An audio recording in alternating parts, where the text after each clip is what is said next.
ছোট ছোট ছেলেমেয়েরা যখন তোমরা বই পড়বে তখন সেই বই পড়ার আগে বা কোনো কাজ করার আগে, বিশেষত বই পড়ার কথা বলছি আমি, ঠাকুরকে স্মরণ করবে।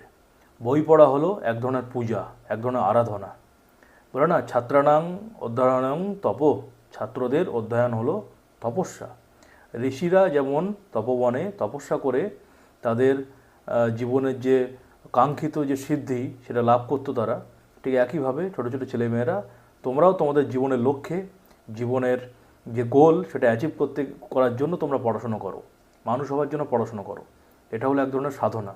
তাই ঠাকুরের নাম করে পড়তে বসবে, তার নাম করে পড়বে। ঠাকুরের পূজার সময় যেমন আমরা ফাঁকি দেই না, মন দিয়ে পুজো করি, ঠিক তেমনভাবে মন দিয়ে পড়াশুনো করবে।